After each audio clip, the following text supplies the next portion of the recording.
श्री गणेशाय नमः। उमा महेश्वराय नमः। माता कुलदेवी नमः। माता पिता चरण कमलभ्यो नमः। शिव पुराण विद्येश्वर संहिता के 18वां अध्याय से अब अंतिम पैराग्राफ है शिव एवं गुरु शब्द की व्युत्पत्ति तथा शिव के भस्म धारण का रहस्य। शकार का अर्थ है नित्य सुख एवं आनंद, इकार का अर्थ है पुरुष और वकार का अर्थ है अमृत स्वरूपा शक्ति। इन सब का सम्मिलित रूप शिव कहलाता है। अतः इस रूप में भगवान शिव को अपना आत्मा मानकर उनकी पूजा करनी चाहिए। अतः पहले अपने अंगों में भस्म मलें, फिर ललाट में उत्तम त्रिपुंड धारण करें। पूजा काल में सजल भस्म का उपयोग होता है और द्रव्य शुद्धि के लिए निर्जल भस्म का, मतलब गीला नहीं सूखा। और गुणातीत परम शिव राजस आदि सविकार गुणों का अवरोध करते हैं, दूर हटाते हैं, इसलिए वे सबके गुरु रूप का आश्रय लेकर स्थित हैं। गुरु विश्वासी शिष्यों के तीनों गुणों को पहले दूर करके फिर उन्हें शिव तत्व का बोध कराते हैं, इसलिए गुरु कहलाते हैं। तो गुरु की पूजा परमात्मा शिव की ही पूजा है।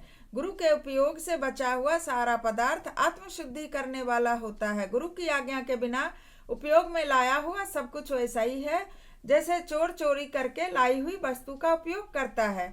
गुरु से भी विशेष ज्ञानवान पुरुष मिल जाए तो उसे भी यत्न पूर्वक गुरु बना लेना चाहिए।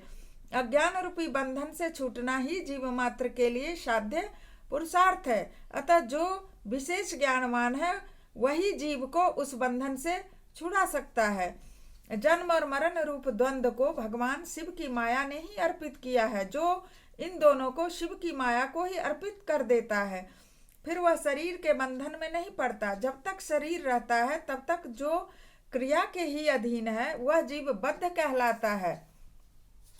स्थूल, सूक्ष्म और कारण तीनों शरीरों को वश में कर लेने पर जीव का मोक्ष हो जाता है, ऐसा ज्ञानी पुरुषों का कथन है। माया चक्र के निर्माता भगवान शिव ही परम कल्याण है। वे अपनी माया के दिए हुए द्वंद्व का स्वयं ही परिमार्जन करते हैं। माया भी वही दिए हैं और माया से उत्पन्न जो द्वंद्व है उसका परिमार्जन भी वही करते हैं। अतः शिव के द्वारा कल्पित हुआ द्वंद्व उन्हीं को समर्पित कर देना चाहिए। जो शिव की पूजा में तत्पर होता है उसे मौन रहे। जो मनुष्य को शिव की पूजा में तत्पर हो, मौन रहे, सत्य आदि गुणों से संयुक्त हो, सत्य ही उसका आभूषण हो और क्रिया जप तप ज्ञान और ध्यान में एक एक का अनुष्ठान करता रहे। ऐश्वर्य, दिव्य शरीर की प्राप्ति, ज्ञान का उदय, अज्ञान का निवारण और भगवान शिव के सामीप्य का लाभ, ये क्रमशः क्रिया आदि के फल है। क्रिया करने का फल है ऐश्वर्य है, दिव्य शरीर की प्राप्ति होती है, फिर ज्ञान का उदय होता है, फिर अज्ञान का निवारण होता है। तो भगवान शिव के जितने जितने समीप जाते हैं तो ऐसे ऐसे फल मिलना शुरू हो जाता है। निष्काम कर्म करने से अज्ञान का निवारण हो जाने के कारण शिव भक्त पुरुष उसके यथोक्त फल को पाता है।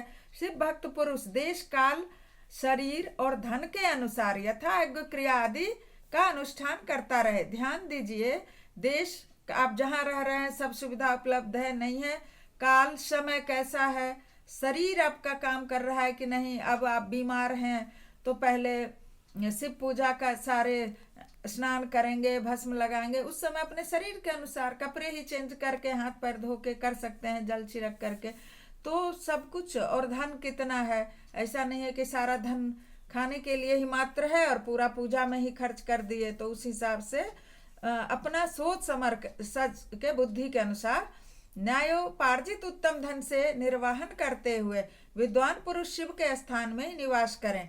जीव हिंसा आदि से रहित हो अत्यंत कलेश शून्य जीवन बिताते हुए पंचाक्षर मंत्र के जप से अभिमंत्रित अन्न और जल को सुख स्वरूप माना गया है।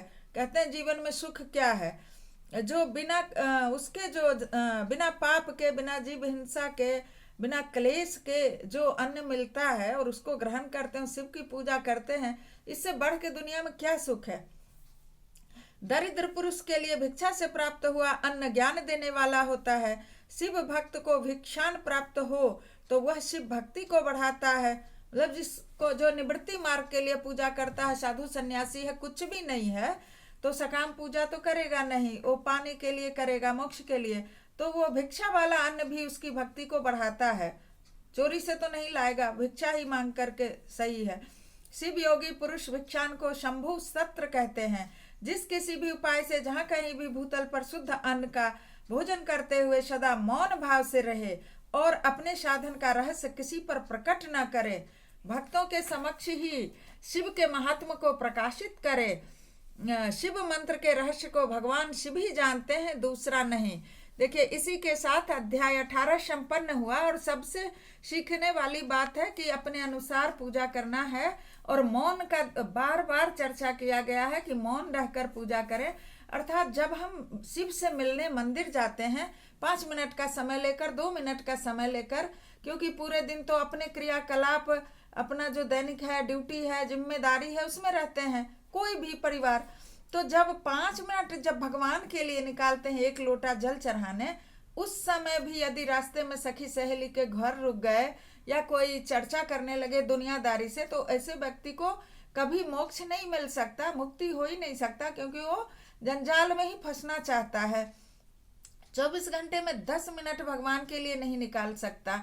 तो उनको सीखना चाहिए कि जब हम 10 मिनट भगवान के लिए दे रहे हैं तो सिर्फ हम भगवान को दें। दुनियादारी तो है ही, तो हम सिर्फ उनके नाम का जाप करते जाएं, उनके पूजा करें, हृदय में उन्हीं का चिंतन, दिमाग में उन्हीं का चिंतन करते हुए पूजा करके और फिर हम घर वापस आएं, फिर अपने कार्यकलाप में जुड़ जाएं। तो मेरे तरफ से है कि आप लोग जब भी पूजा करें तो यथासंभव मौन रहने की कोशिश करें। बोलिए भगवान शिव की जय, शिव भक्तों की जय।